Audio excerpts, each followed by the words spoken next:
Good morning बच्चों। आज हम class 5 English reader book petals में chapter number 3 in the zoo के क्वेश्चन आंसर्स करेंगे। चलिए करते हैं स्टार्ट। क्वेश्चंस मैं आपको लिखकर आंसर्स नहीं बताऊंगी, आपको बुक में मार्क करने हैं। बुक में मार्क कीजिएगा और सीधे डायरेक्टली आपको बुक में से आंसर्स लिखने हैं। First question, answer the following questions. What was the weather like? कैसा मौसम था? तो बता सकते हैं बच्चों कैसा मौसम था? देखिए चैप्टर इन द जू की फर्स्ट लाइन में इसका आंसर है the weather was cloudy.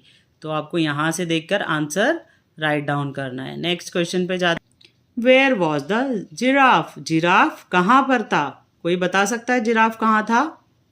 Yes, the giraffe is near the fence. यहाँ बी लिखा हुआ है, आपको ये राइट डाउन करना है अपनी बुक में। तो सभी बच्चे पेंसिल से करेंगे, लाइन ड्रॉ करेंगे पेंसिल से, आंसर्स मार्क करेंगे। ओके, चलिए नेक्स्ट क्वेश्चन पे जाते हैं। Which animal has a long neck? ये तो आप सभी जानते हैं, giraffe has a long neck. तो विच की जगह आपको लिखना है जिराफ। ओके, ये आपको अपने आप लिखना है बच्चों। Next question D, what were the monkeys doing? बंदर क्या कर रहे थे? कौन बताएगा?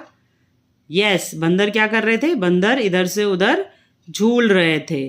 पेज नंबर 14 पे आइए, उस पे इसका आंसर मार्क करते हैं। डी पार्ट का आंसर है the monkeys were swinging up and down the trees. Page number 14 पर है।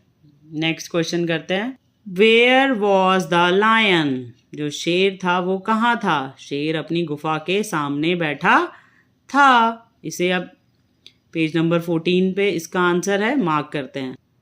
The lion is in front of its den. Mark कीजिए ई।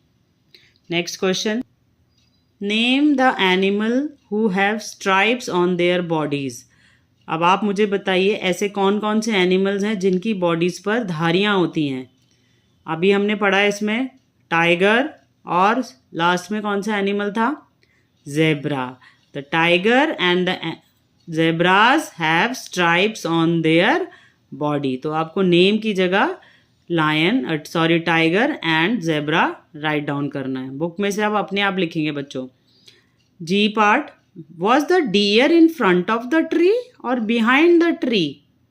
क्या आप मुझे देखकर बता सकते हैं चित्र में ऊपर कि जो डियर है, जो हिरन का बच्चा है, वो कहाँ है? पेड़ के आगे है या पेड़ के पीछे है?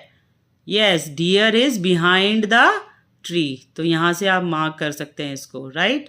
Next question, where the bird sitting on the tree? क्या जो चिड़ियाएँ हैं, बहुत सारी चिड़िया दिख रही थी आपको, क्या वो ट्री के ऊपर बैठी हुई थी? Sitting on the tree? No. क्या कर रही थी चिड़ियाएँ? The birds are flying over the tree. वो उड़ के जा रही थी, ट्रीज के ऊपर थी, बैठी हुई नहीं थी, वो फ्लाई कर रही थी, right. Last question, what was the baby zebra doing? जो छोटा बेबी जेब्रा था वो क्या कर रहा था? क्या कर रहा था बच्चों?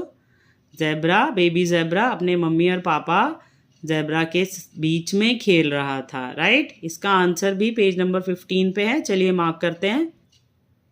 लास्ट लाइन में the baby zebra is playing between the mother zebra and the father zebra. अब आंसर्स बेटा आपको यहीं से देखकर लिखने हैं, इससे मिस्टेक्स आपकी कम होंगी।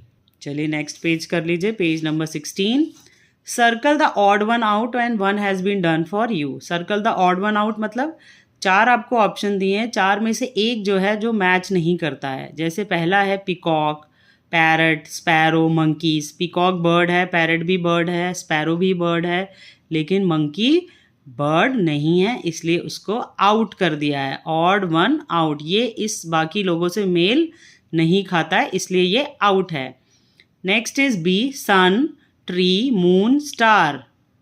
सन भी आसमान में है, मून भी आसमान में रहता है, स्टार्स भी ऊपर है, लेकिन जो ट्री है वो धरती पर रहते हैं, इसलिए tree is odd one out. See, lily, rose, jasmine, ये सब क्या है? फ्लावर्स हैं, लेकिन क्या ग्रेप्स भी फ्लावर है? नो। तो grapes is odd one out.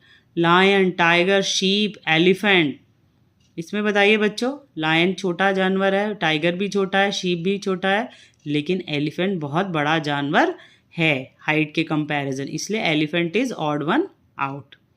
Brother, chair, sister, mother.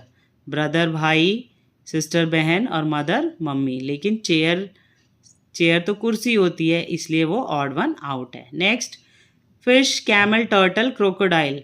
देखिए फिश पानी में रहती है, टर्टल कछुआ भी पानी में रहता है, क्रोकोडाइल मगरमच्छ भी पानी में रहता है, लेकिन कैमल डेजर्ट में रहता है, रेगिस्तान में रहता है, इसलिए camel is odd one out, right.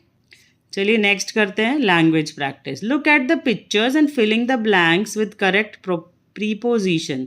Preposition मतलब बच्चों आपको जो अदर ऑब्जेक्ट है उसके वो ऑब्जेक्ट कहाँ पे है या कोई भी थिंग है वो कहाँ पर है उसकी पोजीशन आपको बतानी है, राइट। प्रीपोजिशन मतलब ये होता है। फर्स्ट है, is the dog sitting on the table. क्या कुत्ता टेबल के ऊपर बैठा है? बताइए कहाँ है dog. No, it is sitting under the table. Under उसकी पोजीशन क्या है? डॉग की पोजीशन टेबल के नीचे।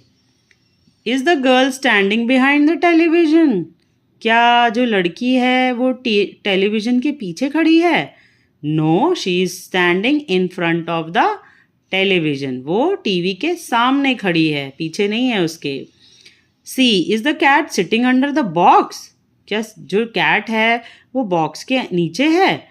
No, it is sitting on the box. जो कैट है वो बॉक्स के ऊपर बैठी है।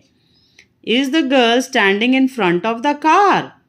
No, she is standing behind the car. लड़की गाड़ी के पीछे खड़ी है। Is the bird sitting in the box? No, it is sitting in between the two boxes. जो बर्ड है दोनों बॉक्सेस के बीच में बैठी है।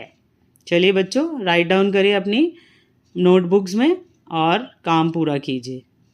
Thank you.